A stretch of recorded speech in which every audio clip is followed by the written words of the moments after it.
you look at the images of this film and you ask yourself, where does this go on your scale of film knowledge? And yet, just like a romantic comedy or war film, an instructional film is part and parcel of cinema history. Just like the two other genres, instructional films used to suffer from rigid ideas on how they were to be produced and tight limits on the actors. A study of the basic techniques of tennis was produced in 1966 by Gilles de Kermadec, first National Technical Director of Tennis, who, over time, wasn't really convinced that the film was that relevant.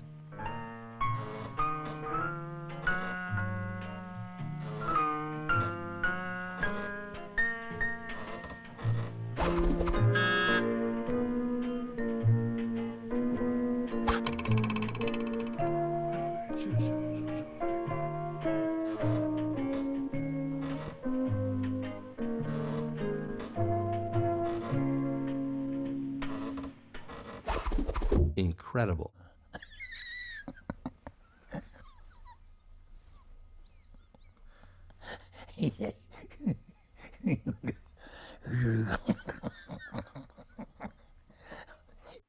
Gilles was also astonished that he had to organize these demonstrations before matches at Roland Garros. Famous players would come on court in front of the spectators and take up fixed position and were told not to move.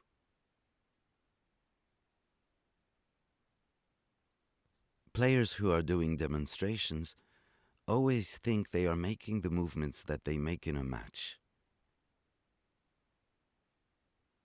But actually, film has the power to show how impossible that is. Armed with this knowledge, Gilles de Kermadec asked in 1969 for the camera lenses to be turned on the Roland Garros tournament and the reality of playing. The thrust of his films are about competition and soon lead to a new level of awareness. Now, the French way of teaching tennis is not at all universal nor applicable to everybody.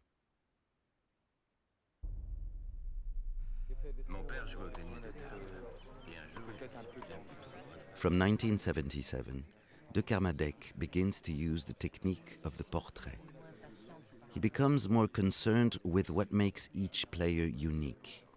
And after that, he starts to analyze the type of tennis which he or she can produce.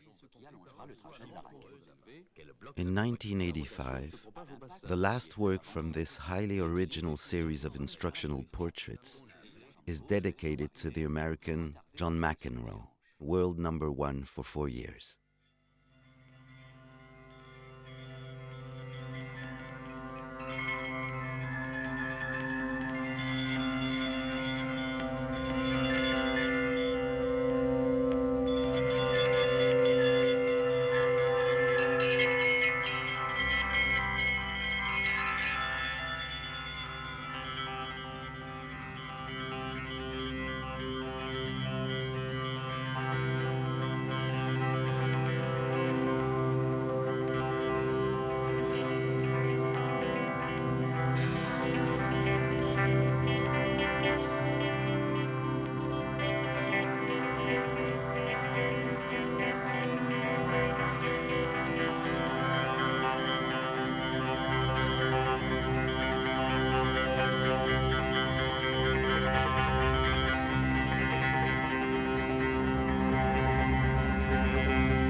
Sitôt le mouvement lancé, une étonnante rotation du bras et de l'avant-bras fait tourner la raquette de plus de 180 degrés selon son axe longitudinal.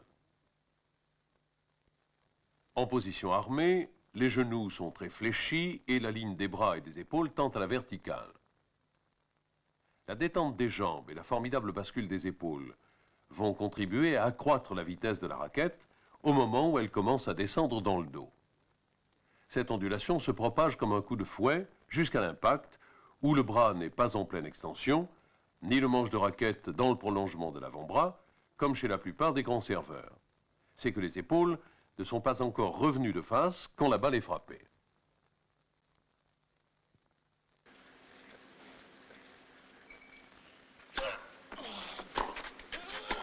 Cette efficacité ne provient d'ailleurs pas seulement de la vitesse de son coup, ni de la précision ou de la variété de son placement, mais aussi de son caractère imprévisible. Le mouvement de McEnroe ne permet pas à ses adversaires de deviner où il va mettre sa balle. De plus, la rapidité avec laquelle il se trouve près du filet lui ouvre des angles dont il profite au maximum, sans même avoir besoin de frapper ses volets.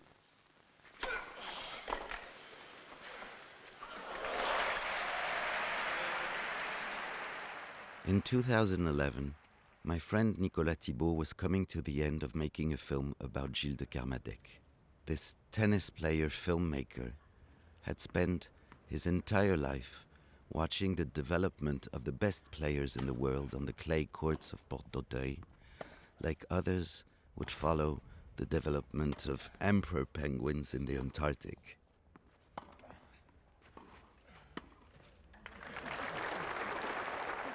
Nicolas wanted to make room in his film for Gilles among the archives and asks me to take him there. Dazed as if we were standing in front of an installation by Christian Boltanski, we are confronted by a heap of metallic boxes, each of which contained fragments from his life.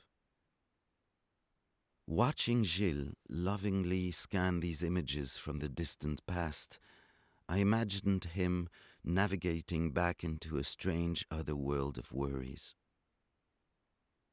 Our inventory continued, and I am stunned to find that there was so much material on John McEnroe. The rushes are more than 20 times the final length of the film that Gilles had made about him.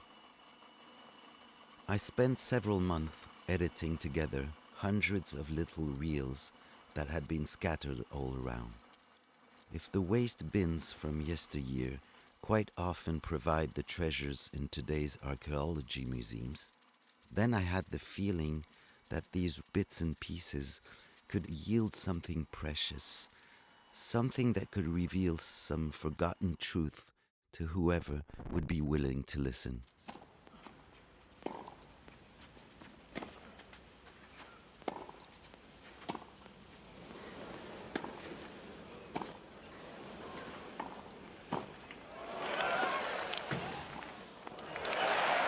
Viewing these rushes, I was rapidly struck by the camera movements, the clapperboard.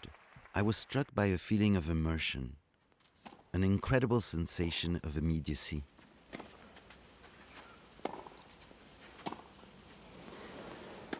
We were not in the process of watching John McEnroe, nor a film about John McEnroe. We were actually the cameraman on the set of a film which was in the process of being made. You two can't hear that. There must be something wrong. Something very wrong if you can't hear a ball 2 inches. No, perhaps I'm 20 times better see and 20 times better hear than you'll ever be. What the hell are you? And who are you? Pick your name out of a hat. Donc nous attendions, j'attendais le signal pour qu'on nous laisse passer, c'est-à-dire que le jeu se termine, que les joueurs aillent s'asseoir pour qu'il y ait un mouvement de spectateurs. Donc j'étais toujours un peu tendu parce que c'est l'emplacement le plus proche de la terre, le plus proche du joueur. Alors on avançait.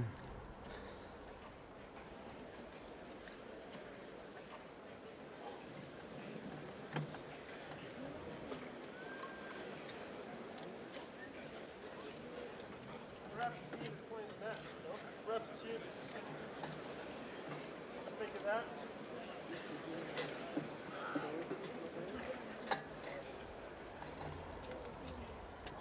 Je positionnais mon pied.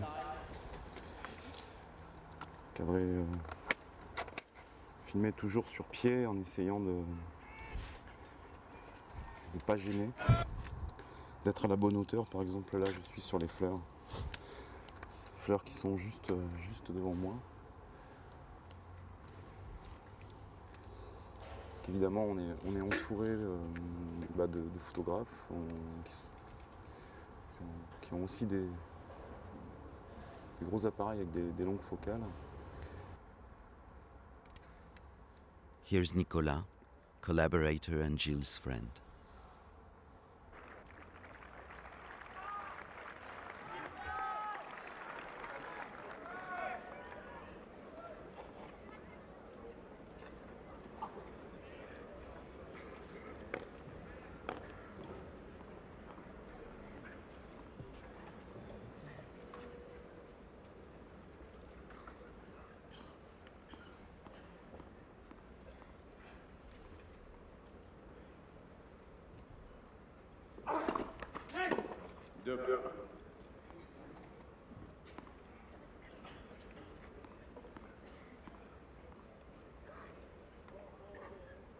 Je crois que c'est ça aussi que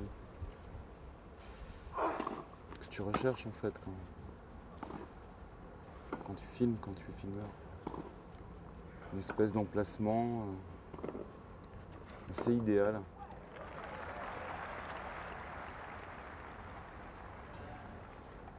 Sans artifice, sans grand mouvement, tu vas décrire une présence, une action, un geste. C'est cet endroit-là, je crois, Roland Garros qui... Alors bien sûr, on voit pas les deux joueurs. On voit pas le match. On voit pas les échanges. On voit un seul joueur. On a l'impression d'ailleurs qu'il joue contre lui-même. On voit la force du tennis.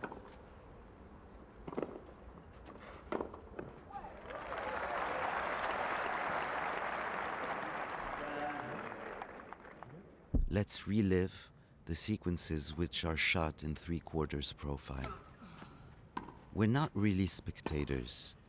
We're invited to discover, with a certain empathy, what is actually needed to win a point in a tennis match.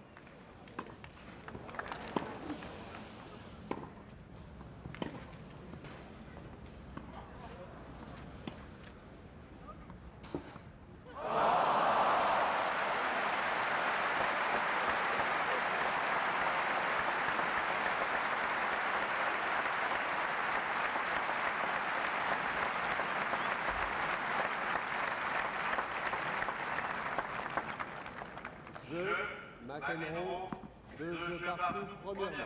Of course, we're frequently shown this shot in 3/4 profile in the film Roland Garros 1985 with John McEnroe. Dans la gamme des coups joués au-delà de la ligne de fond, la violence n'est jamais son fort, mais la variété. Et sa défense élastique n'est jamais que provisoire. Il guette toujours la balle assez courte pour lui permettre de donner sa mesure.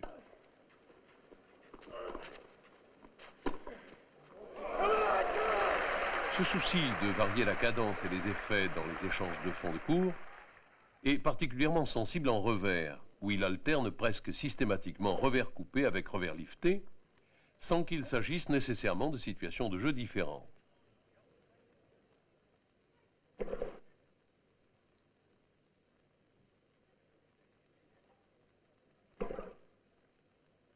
Ce mélange est un témoignage supplémentaire de l'attention qu'il porte à chaque coup sans jamais se laisser aller à tomber dans la facilité d'un mouvement stéréotypé. C'est probablement là un des germes du sentiment d'insécurité qu'il procure à ses adversaires.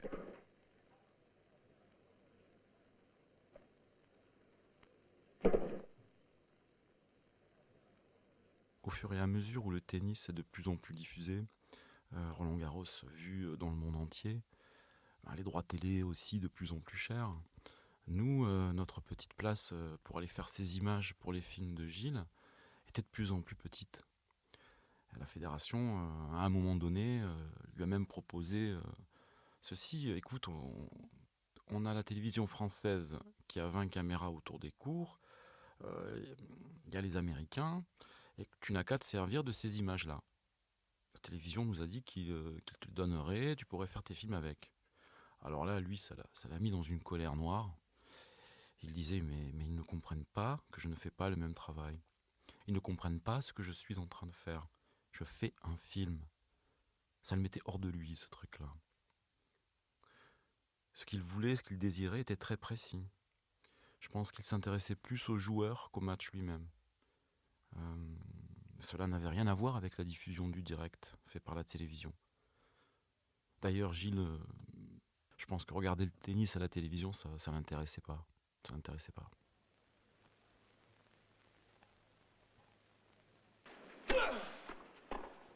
Sobriété et variété, application et imagination, le jeu de McEnroe a tout pour séduire. Et son toucher de balle sera d'autant plus efficace que ses replacements auront été rigoureux.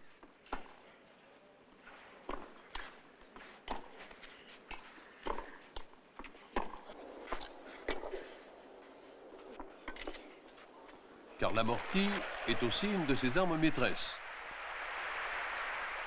En coup droit, quand son geste raccourci laisse deviner son intention, c'est déjà trop tard. Sa position d'attaque laissait croire tout autre chose.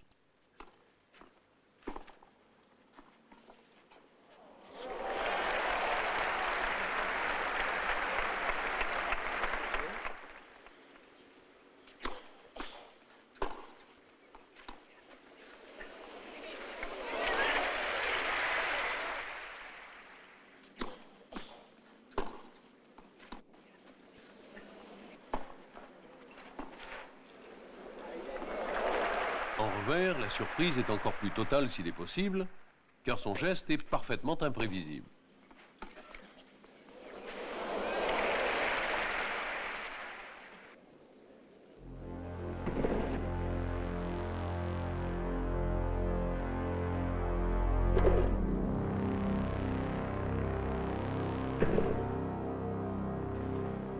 Gilles de Kermadec was fascinated by slow motion, by how movement is broken down.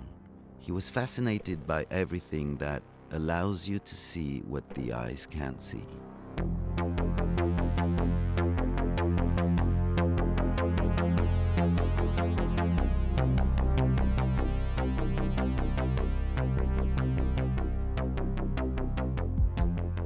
You ask yourself while watching a horror film, where do these phantom and hordes of ghosts come from? That's before you realize that it's unwise to build your house on an old burial ground.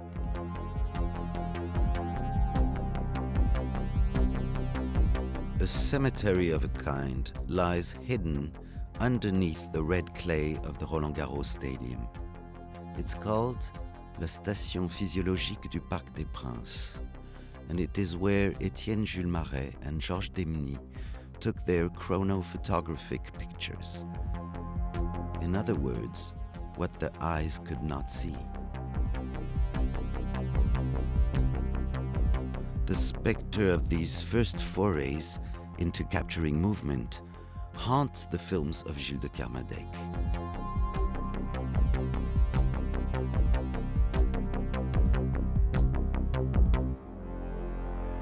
And it is in these supernatural images created with the trick of slow motion that he paradoxically finds a form of truth.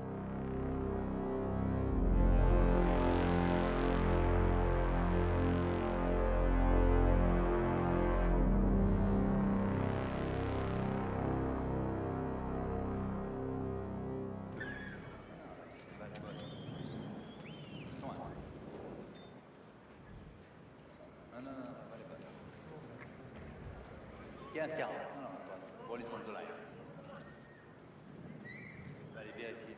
La marque est sur la ligne. Elle est bonne. Non, non, non, la balle est bonne, s'il vous plaît.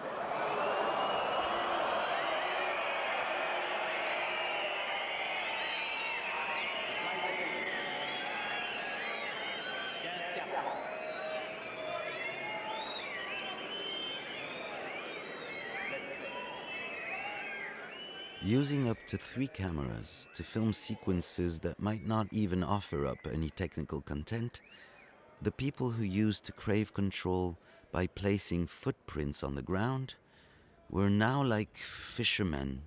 They had no idea what the day's catch would bring.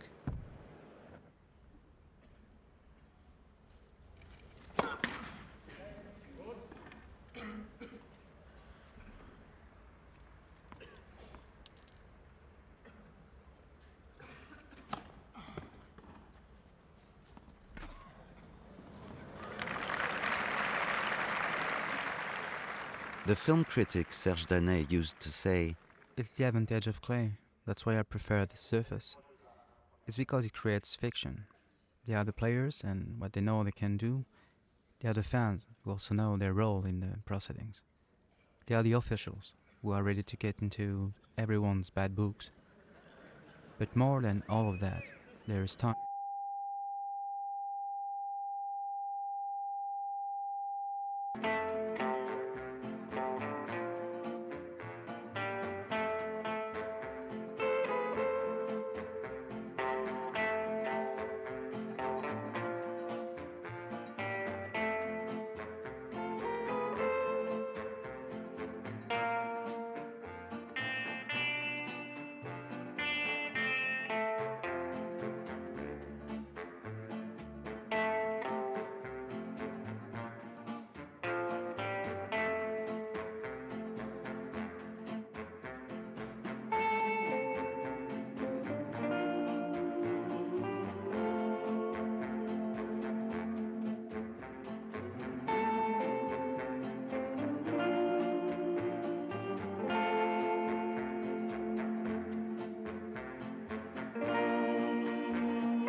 the film critic Serge Danet used to say, Unlike football or rugby, tennis is based on relative countdown. The length of the match depends on the ability of the players to create the time that they need to win.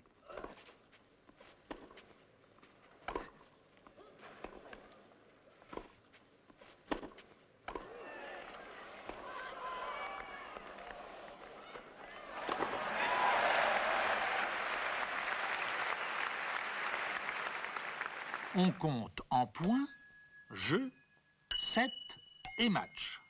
Le premier point se dit 15, le deuxième 30, le troisième 40 et le quatrième jeu. Pour remporter un jeu, il faut gagner 4 points avec 2 points d'avance. Les points du serveur sont toujours annoncés en premier. 0, 15. Lorsque chaque joueur a gagné un point, le score s'annonce. 15 A. Si les deux joueurs ont gagné chacun 3 points, ils sont à égalité. 41. Celui qui gagne le point suivant prend alors l'avantage. Il peut se retrouver à égalité s'il perd le point d'après ou remporter le jeu s'il le gagne. Pour remporter un set, il faut gagner 6 jeux avec 2 jeux d'avance. Quand les joueurs atteignent le score de 6 jeux partout, on dispute un jeu décisif en 7 points, dit tie-break, pour finir le set. Pour remporter un match, les femmes doivent gagner 2 sets et les hommes 3 sets, du moins à Roland-Garros. When you watch a tennis match, you don't really ever know what you're watching.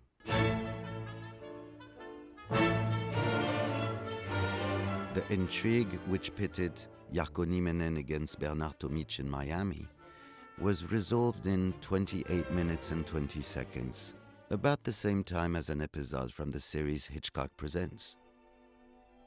Equally, you would have to watch the 3 Godfather films with an hour's break between each one before you knew the winner of the match at Wimbledon between the American John Isner and the Frenchman Nicolas Mahut.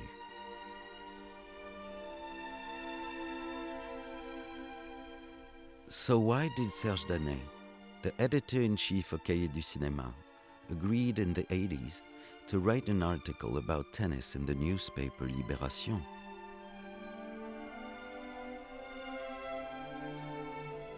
What common denominator between tennis and cinema would be able to get Danet's juices flowing?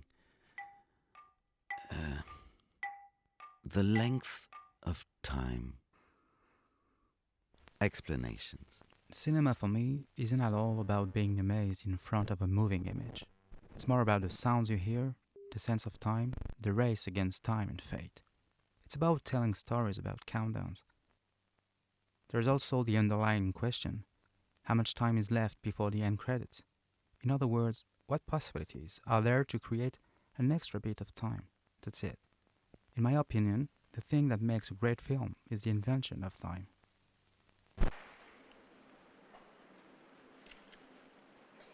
McEnroe is not a filmmaker, but he excels in the area of inventing time. Thanks to his dexterity on the tennis court, it is he who dictates and who, as the attacking force, allows himself the right to say, "cut," by coming to the net and shortening the rally. McEnroe was a master of concluding rallies, but he also loved being able to decide how they begin. He found it difficult when someone else wanted to take charge of exchanges, and he doesn't hesitate to ask the technicians under his orders for what reasons the film of the match has been interrupted.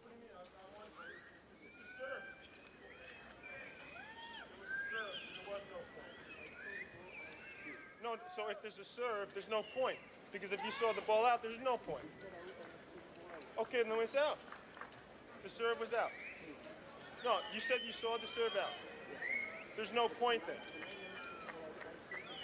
This serve, why didn't anyone call it? Why didn't anyone call it? Okay, then it's a second serve, right? What? What's the problem? It's a second serve. If the ball was out, they had a serve that was out. I don't understand. Can you bring the referee out, please? Oh, now you saw the ball in.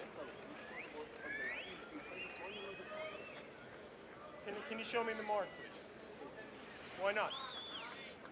Can he show me the mark? That's all I want to see. I just want to see the mark. That's all I'm asking.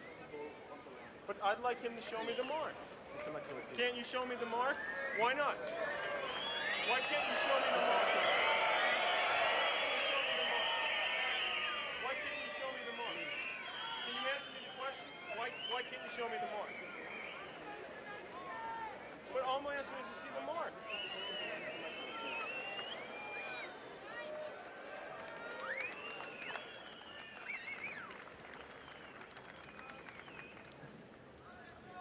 Everybody in place? 15 ans. Rolling. Action.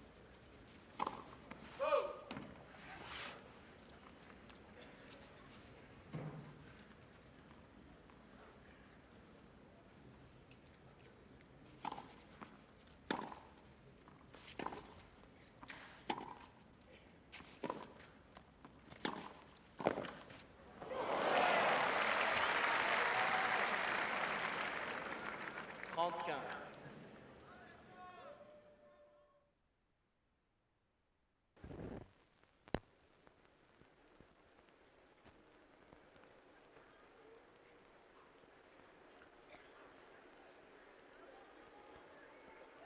Peu de silence, s'il vous plaît. S'il vous plaît.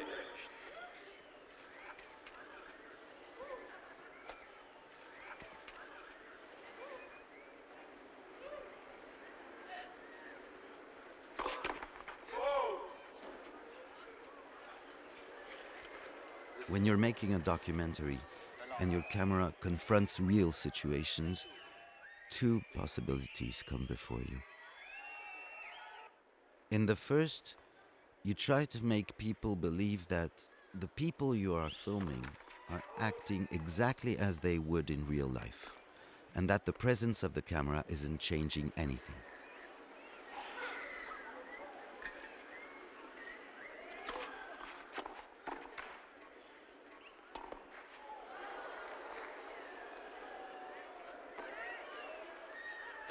In the second, you accept the fact that the presence of your camera alters how things really are, and that the subject of your documentary goes through this change of reality.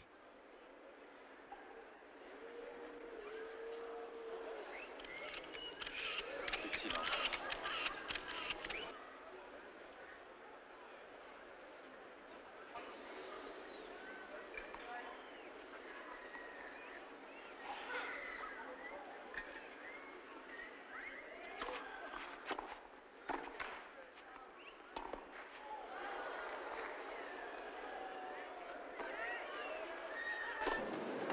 People with the cameras, okay?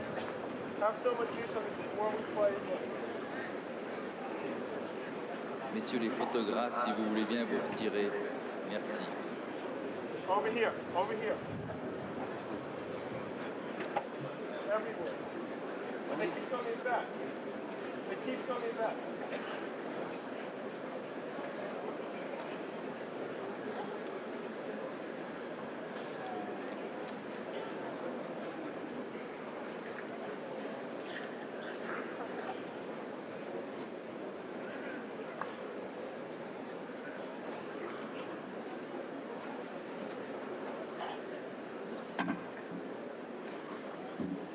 Time.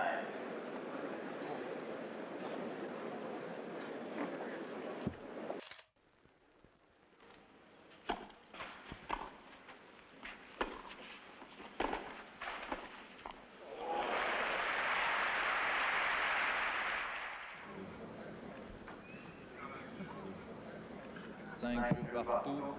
Deuxième. Come out here, you such a goal line.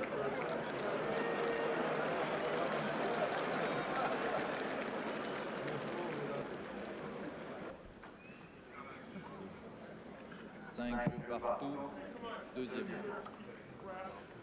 Come out here, you such a goal line.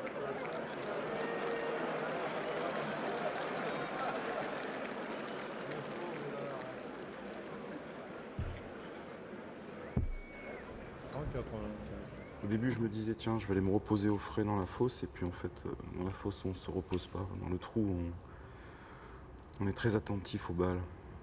On a un petit peu peur.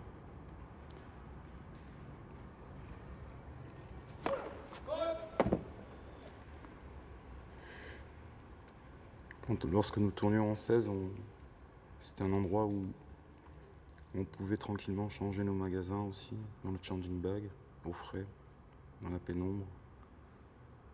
On prenait moins de risques qu'à l'extérieur.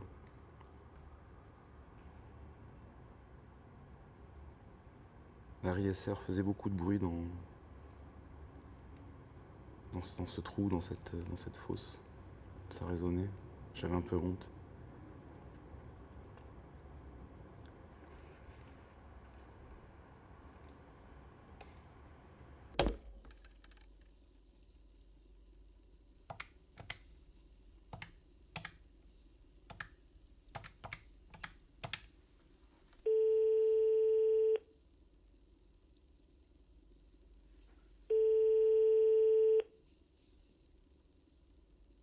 Allô?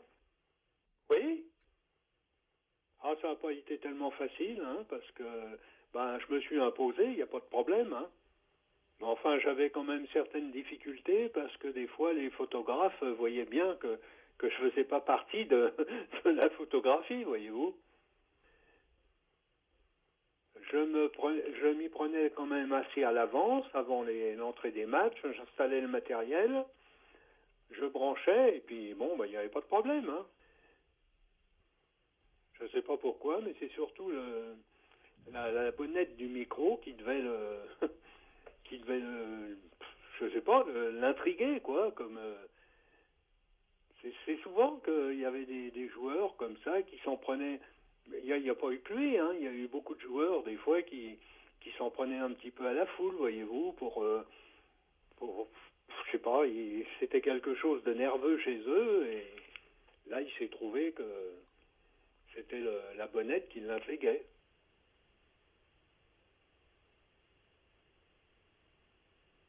Et il a déjà demandé à l'arbitre qui était juste devant moi, l'arbitre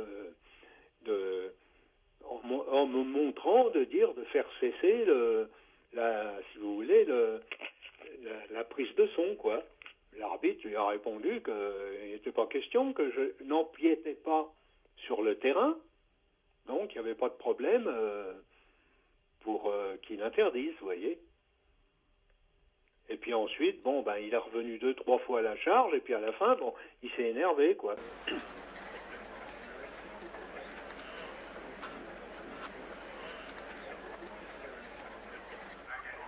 Keep that thing away from me, you understand? See this? In your mouth.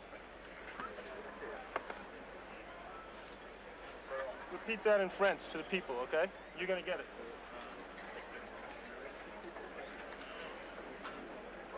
Umpire, you have to keep this away from me, please. That microphone. I want it turned off, please. Ask him to turn it off. Why not? Oh, okay. Yeah, it's perfectly all right. They sticks it in my face, right? Ils essayaient à chaque fois de mettre un blimp sur les caméras. Un blimp, c'est ce qui va couper le son généré par la bobine qui tourne à grande vitesse, à 120 images par seconde, pour faire du ralenti.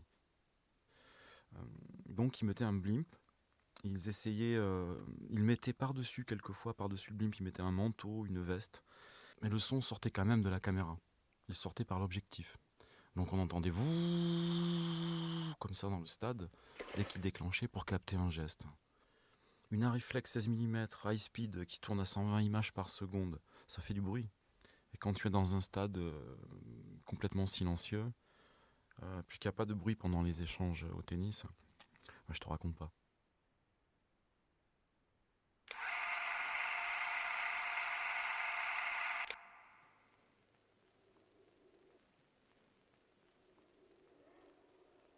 If spectators quickly realized that McEnroe had an unusual style and a rare feel for the game,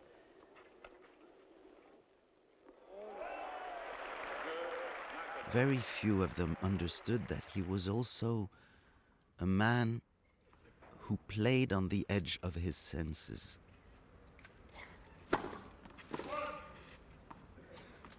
His entire body was capable of reacting to the slightest noise or the tiniest change of atmosphere.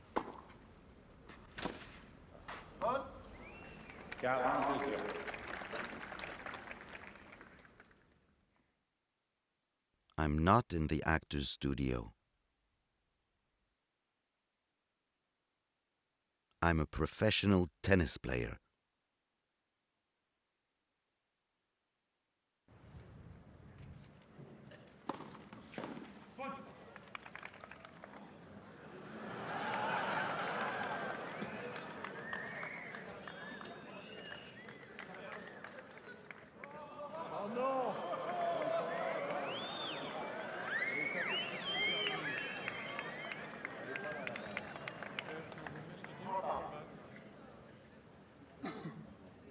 You fuck my wife. You fuck my wife. Just tell me. Very smart, Joey. You give me all these answers, but you ain't give me the right answer.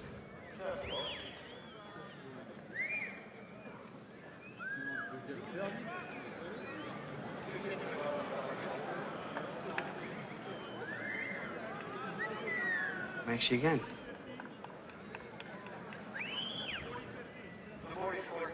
Did you or did you not?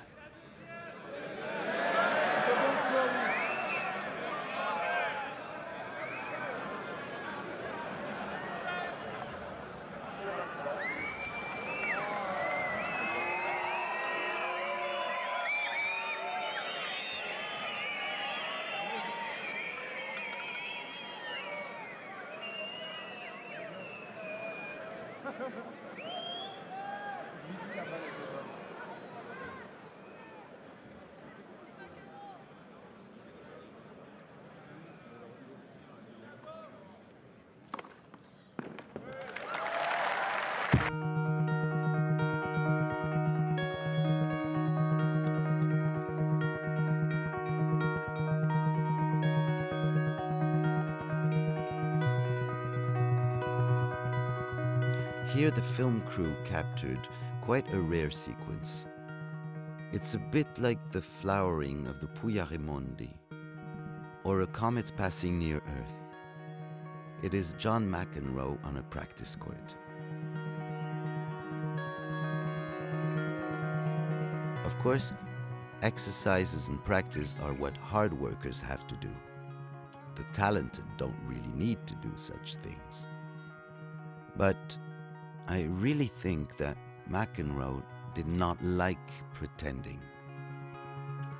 He preferred to play in the white heat of competition rather than go through the motions of a training session. Throughout all his career, McEnroe played in the doubles at tournaments, the true basis of his physical preparation. He often played with his younger brother Patrick, who we see here. No, McEnroe didn't like pretending. If he didn't like training sessions, he liked photo sessions even less. Look at how much he just loves getting ready here.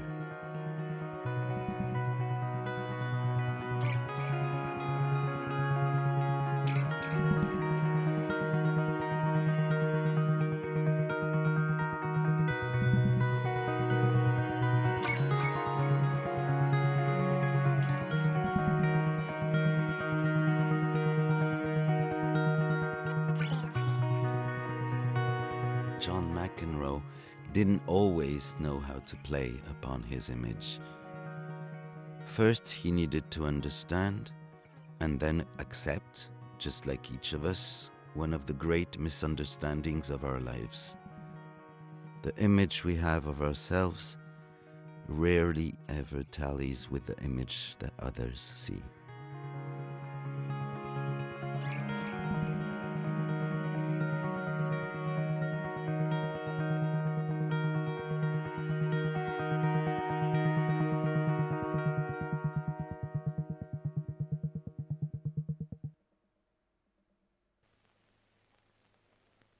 So, okay, all these ambiguities are sorted out. The stars of the day are on the tennis court. The stars of the silver screen aren't in front of the cameras.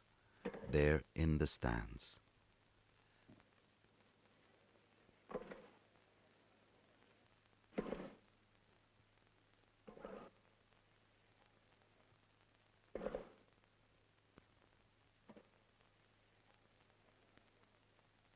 But while I'm struggling to destroy pretenses, because I don't think McEnroe is an actor, I learned that the actor Tom Hulse prepared for his film as Mozart in Amadeus by watching McEnroe play, not on the stage, but on the tennis courts.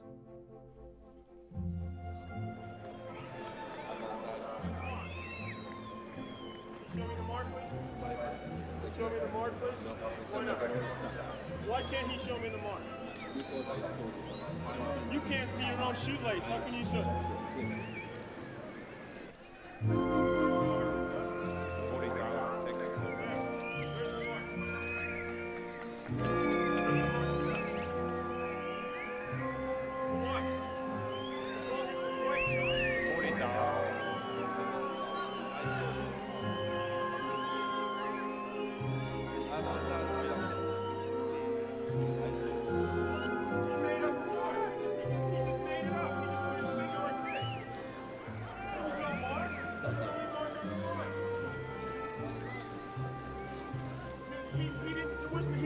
find the mark. He never found the mark. No, but he never found the mark. It was right on the line. No, it wasn't out though. It was on the line. He said the ball was.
You saw it on the line and you called it in. You called the ball in. You never sent anyone there. You called it in. How do you know that's the mark? You didn't send the line? But no, you called the ball in. You did. You didn't call it in? How good is he, this Mozart? He's remarkable. He's an unprincipled, spoiled, conceited brat. I'm a vulgar man. But I assure you, my music is not. He is divinely inspired. He is arrogant, vulgar, obscene. He creates music for the gods. He is passionate. He burns with fire. He is an angel. He is a devil.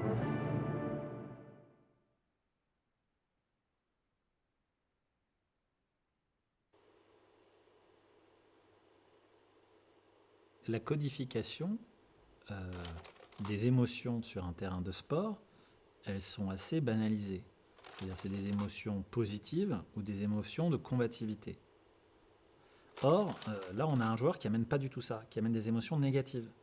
Et donc, c'est pour une partie du public, ça nous paraît tellement en décalage avec justement ce qu'on est habitué à voir, ou ce qu'on s'attend à voir sur un terrain de sport, qu'on a l'impression aussi, et je crois que c'est une partie de ce qui explique que le public peut rire à un moment donné, où on se dit que c'est quelqu'un qui est absolument pas sous contrôle, et c'est quelqu'un qui est en décalage total avec les émotions qui vont lui permettre de gagner. Enfin, sauf que, en réalité, oui, c'est pas des moments agréables du tout pour lui.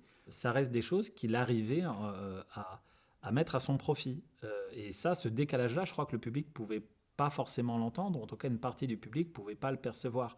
Parce que les émotions que le public est prêt à valider, c'est des émotions de joie, des émotions de combativité, des émotions de rage. Donc beaucoup d'émotions qui vont s'inscrire dans le positif et dans le fait de s'accomplir à travers le sport, de se dépasser, etc.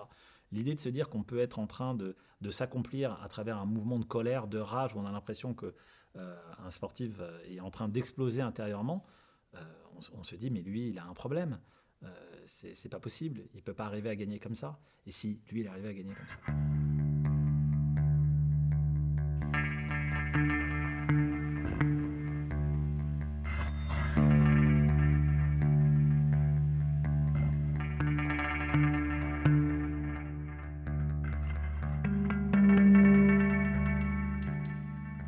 plupart des autres joueurs et des autres athlètes qui laissent libre cours à des émotions de colère basculent très rapidement dans la violence, et c'est très très difficile de monter dans les tours et d'être dans une tempête, une agitation émotionnelle, d'être rempli par les sentiments de colère ou de rage ou voire de violence, et d'arriver à rester productif. C'est tout simplement extrêmement difficile.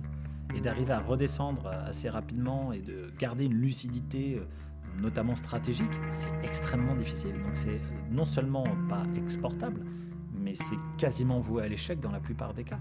Logiquement, un modèle efficace, c'est les émotions sont sous contrôle. Dans le cas de McEnroe, c'est comme si on pouvait ouvrir la porte, laisser le lion sortir de la cage, s'exprimer, hurler, et on arrive à rester efficace. Logiquement, c'est pas possible.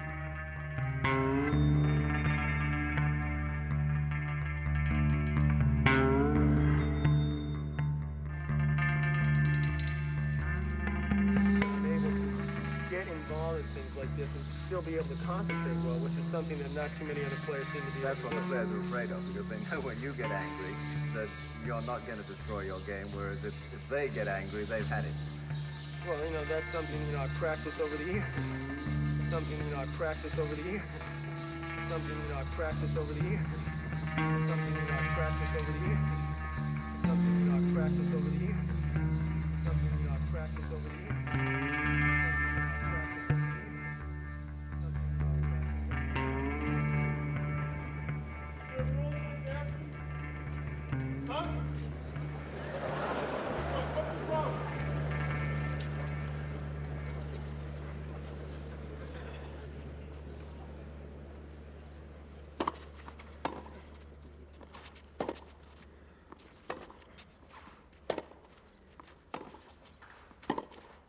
Égalité.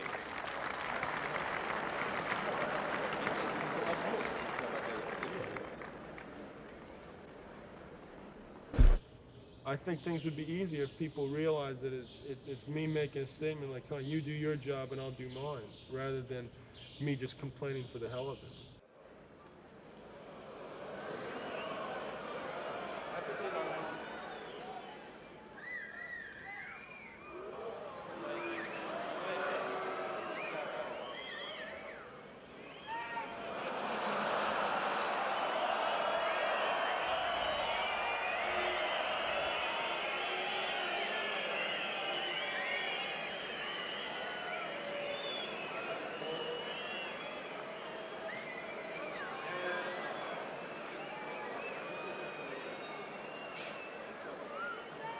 He didn't even see a mark. He asked the guy in the chair if he saw a mark. There's not one mark outside the line.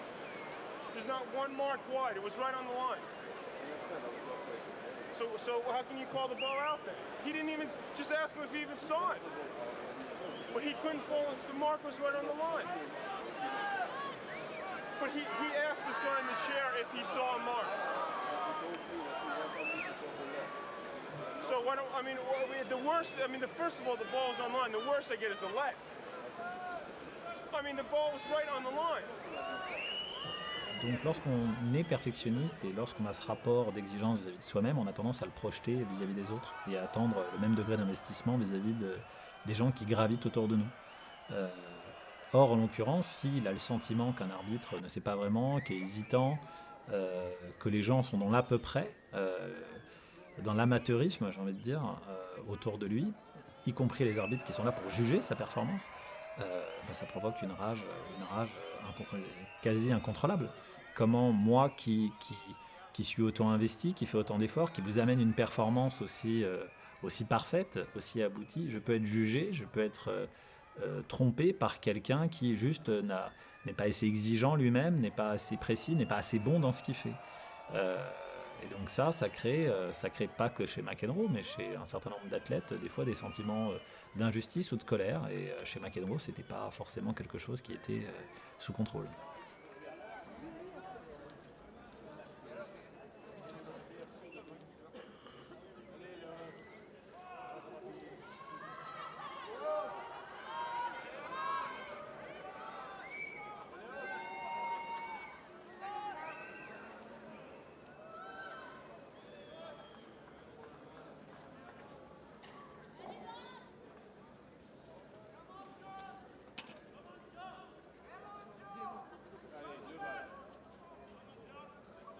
just complaining for the hell of it.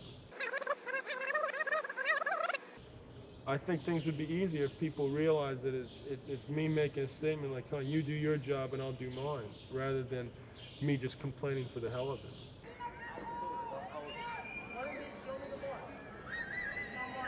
Tu peux montrer la marque.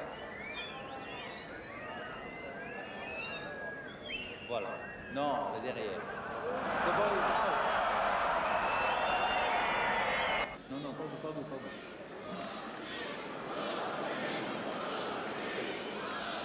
Non, non, non, non.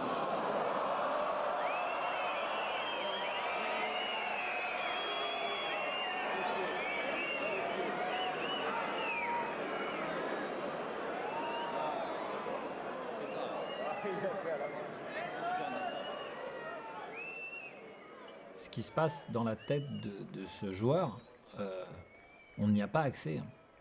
Et c'est un match contre lui-même aussi. Les perfectionnistes, ils jouent pas qu'une performance contre l'autre ou contre un chronomètre. Le vrai perfectionniste, c'est quelqu'un qui est en recherche d'un aboutissement, une forme d'aboutissement de performance, que ce soit dans le geste, que ce soit dans la qualité, que ce soit dans tout. Donc il y a une lutte contre soi-même qui est extrêmement présente. Donc on assiste des fois sur un point qui peut paraître anecdotique comme ça, mais ça vient faire éruption dans sa propre histoire, dans son propre match qu'il joue aussi avec lui-même, où à un moment donné, les petites approximations peuvent l'amener, enfin les approximations chez un arbitre peuvent l'amener à perdre le contrôle. Et c'est vrai que d'une manière théorique, dans le cadre notamment de la préparation mentale, on apprend aux sportifs, ça c'est des choses sur lesquelles on peut progresser, à s'intéresser aux facteurs maîtrisables, c'est-à-dire l'ensemble des choses qu'on peut effectivement maîtriser sur un terrain, et puis à lâcher prise sur les choses qu'on ne peut pas contrôler, de manière à rester dans l'instant présent et de manière à avoir une concentration, une intensité qui soit stable. McEnroe, c'est vrai, donne l'impression d'être dans l'ultra-contrôle. Il faut qu'il contrôle tout, et s'il y a quelque chose qui lui échappe, ça le met dans une colère noire. Je McEnroe.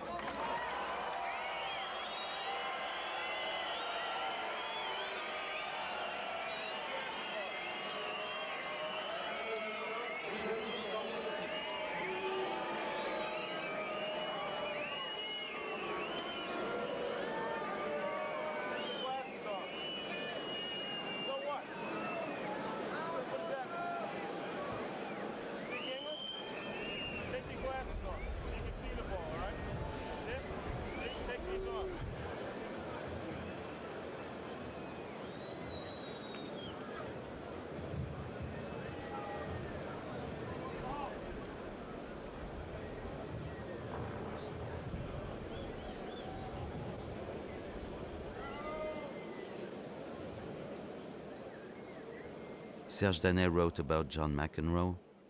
One thing interests him, the eternal injustice that afflicts him and him alone. A single passion motivates him to owe his victories only to himself, to seize them from the rest of humanity, and share them with no one else.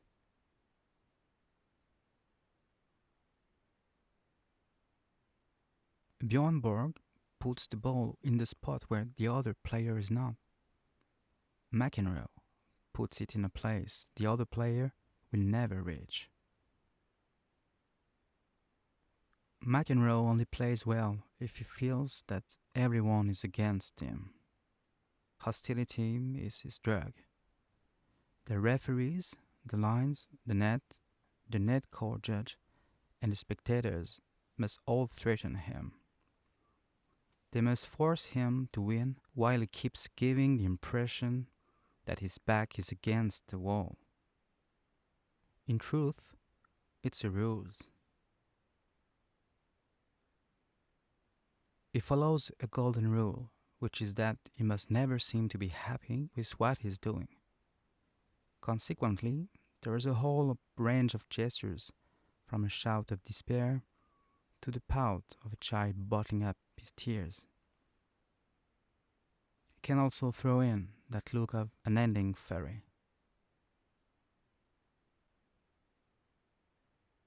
Is he a spoiled brat, impulsive, or just a bad seed? Probably all of those things. But my guess is something else. All this acting and theater of absurd self-destruction is a technique. It's a ploy to transform this hostility, which he feels is bearing down on him, into wonderful tennis. It's sublime.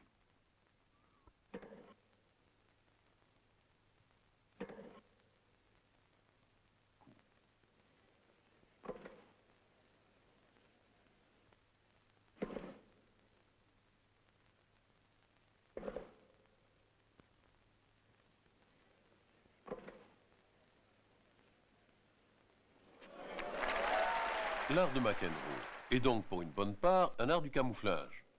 Mais c'est aussi un art de la sensibilité, de la décision juste au moment juste. D'où ces innombrables montées au filet après un temps de latence destiné à en apprécier l'opportunité et aussi à surprendre l'adversaire. Ce souci de perpétuellement brouiller les cartes, de chercher à tout ramener toujours à un combat entre deux intelligences, est certainement le trait le plus original dont John McEnroe aura marqué le tennis de notre temps.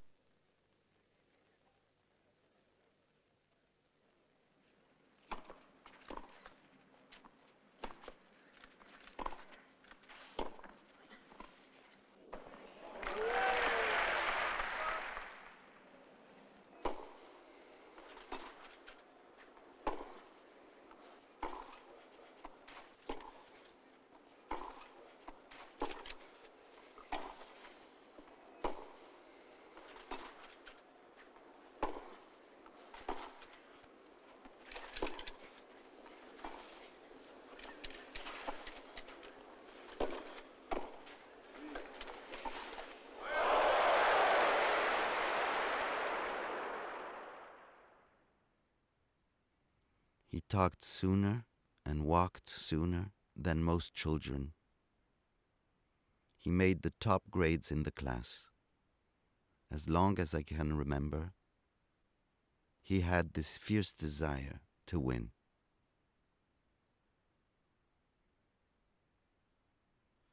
Très souvent, il y a derrière, quand on parle des moteurs très forts à l'accomplissement, au dépassement de soi, il y a des histoires qui nous ramènent à l'enfance et au cadre familial, et de ce qui a pu se jouer sur les questions d'amour, d'attachement. Est-ce que je suis aimé? Est-ce que je vais être aimé?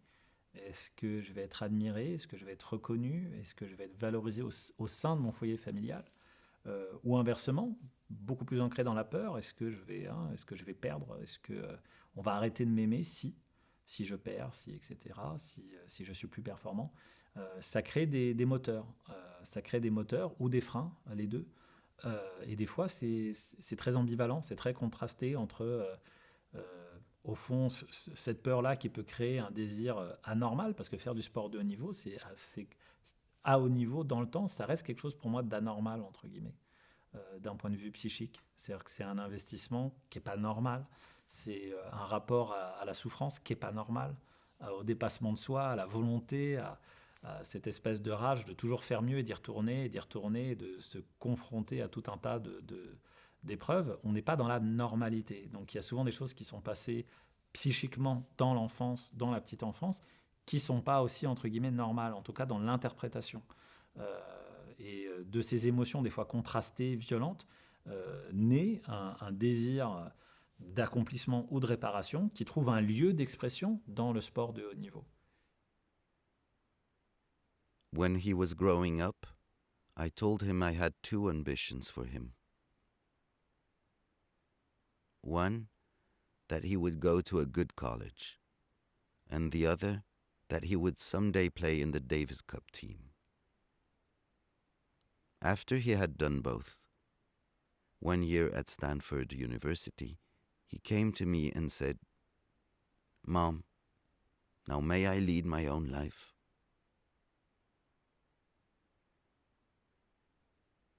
John McEnroe always finds a way to win. Vince Lombardi, the late coach of the Green Bay Packers, a master of motivation. This is what he said. Life's battles don't always go to the stronger or faster man, but sooner or later, the man who wins is the man who thinks he can. John McEnroe always thinks he can win. Vince Lombardi would have loved John McEnroe. Nice guys don't win in this game. Oh, there might be a few of them around, but basically, it's a sport for killers. This is kill or be killed for millions of dollars.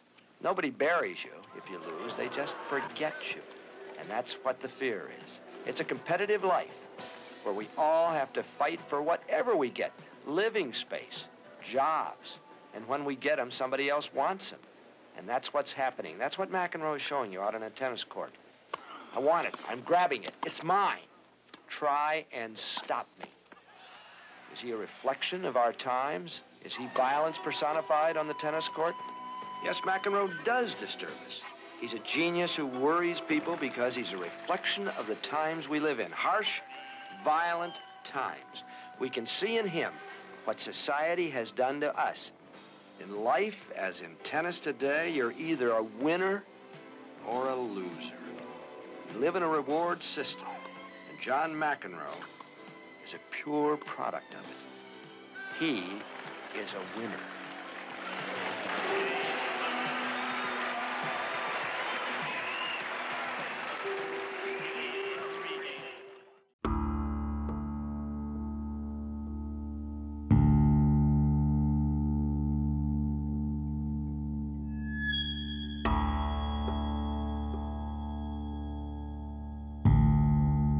Drama, noun, comes from the Latin drama, which means theatrical performance.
McEnroe leads 1-0 in the first set.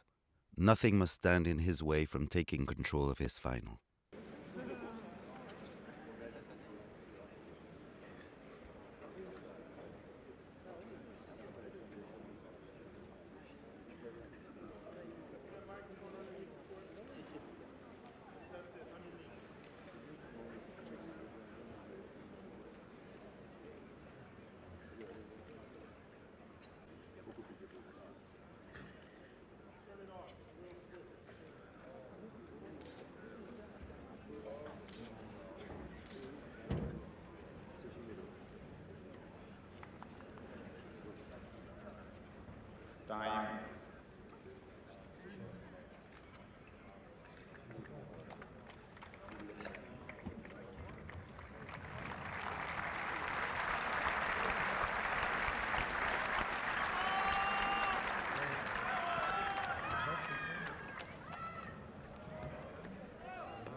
After only 21 minutes, the American has his first break point.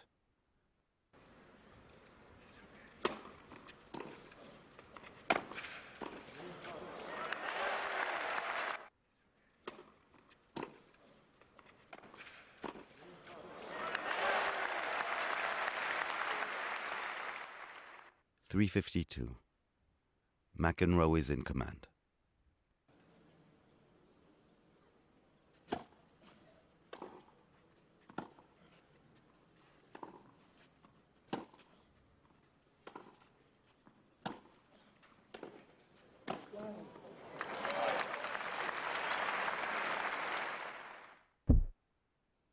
The American leads 5-2.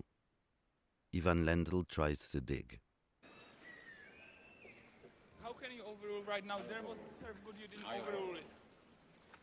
Why do you do everything in his favor? Are you afraid of him? Are you afraid of him? Are you afraid of him? No. So don't do everything in his favor, okay? 4-0-1. Set point for McEnroe.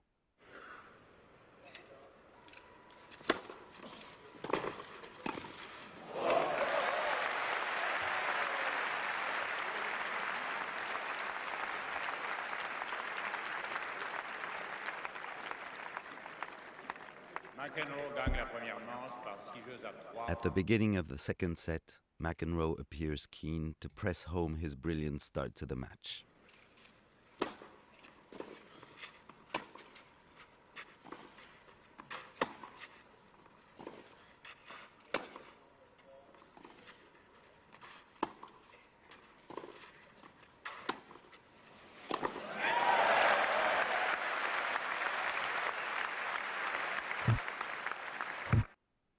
Another break point to the American, who is already 3-love up.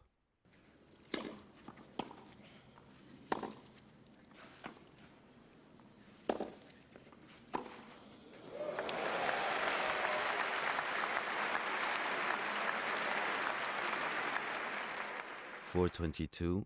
The match commentators are scrambling to recall someone who had ever played with such authority.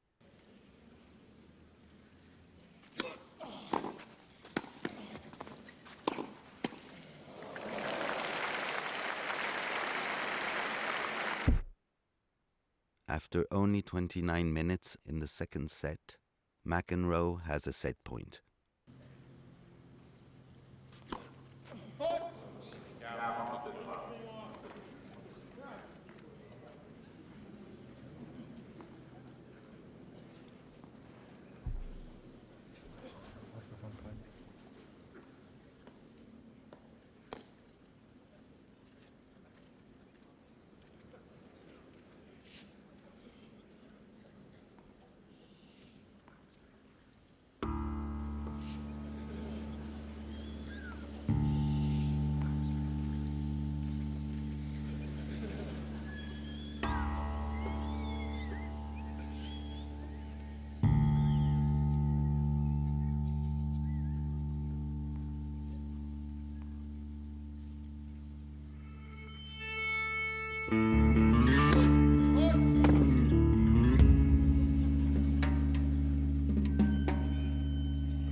spectator no longer support McEnroe, who is trying to win as quickly as possible by coming to the net at every possible opportunity.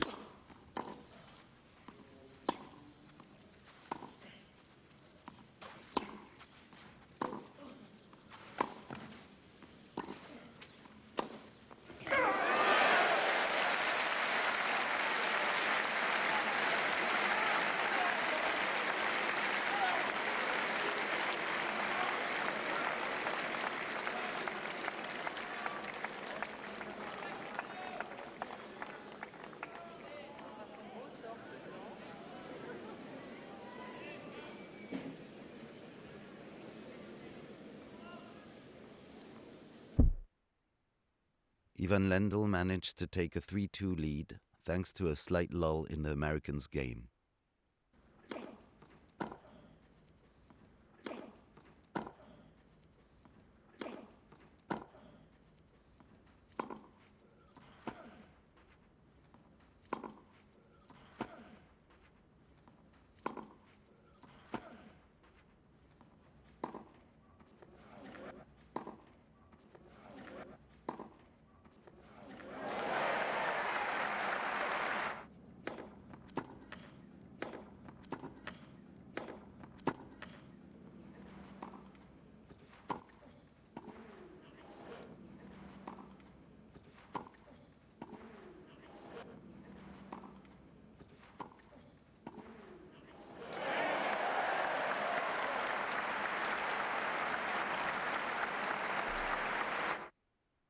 Back in a match which had been one-way traffic, the Czechoslovakian manages to conjure up a set point.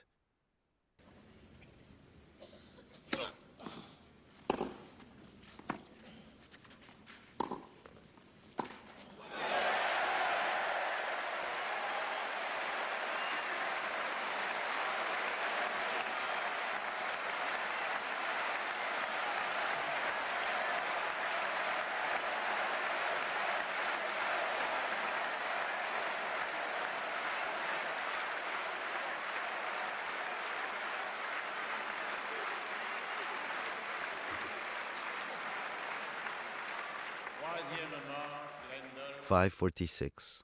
It is time for McEnroe to regroup in the final.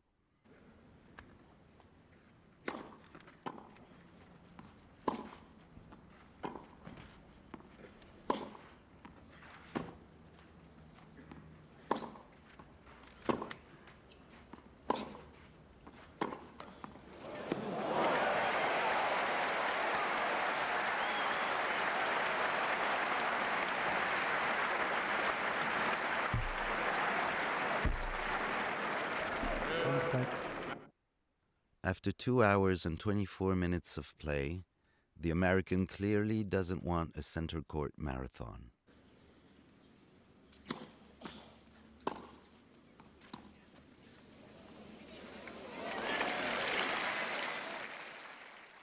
McEnroe is within sight of the crown, leading 4-3 in the fourth set. But Lendl gets a break point and takes it.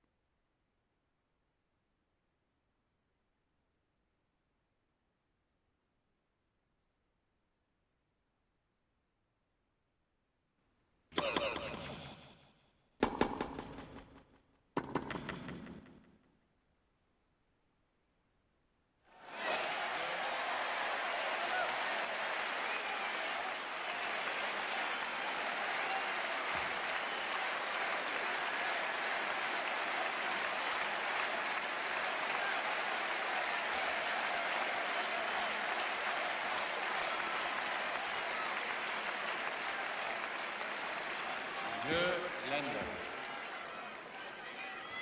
4 jeux partout. 4-all, fourth set. McEnroe gets a break point on Lendl's service.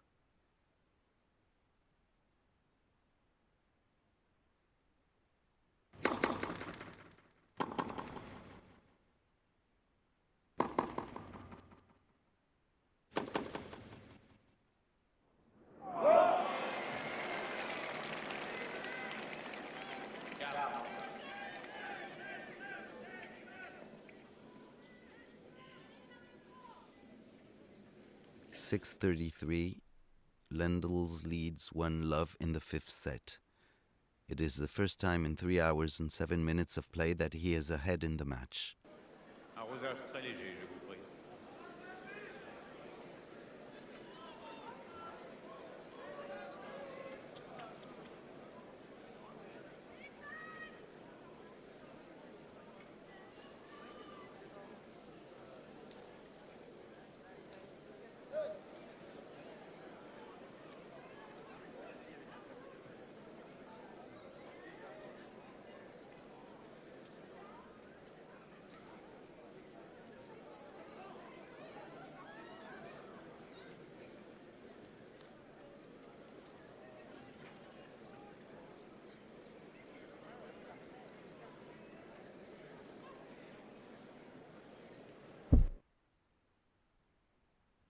To all 5th set.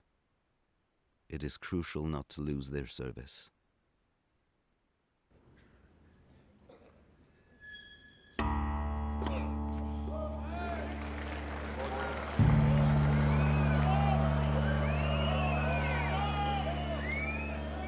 Voulez-vous confirmer? Voulez-vous vérifier la trace?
That's correct.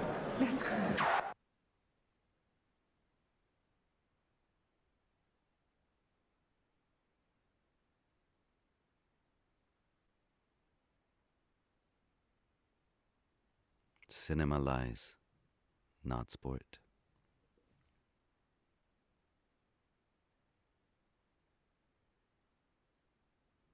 Sometimes it still keeps me up nights.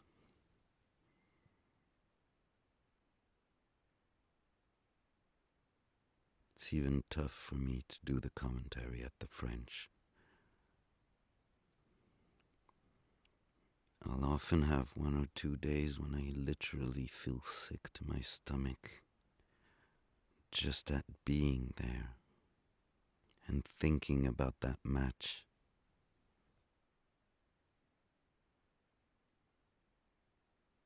Thinking of what I threw away and how different my life would have been if I'd won.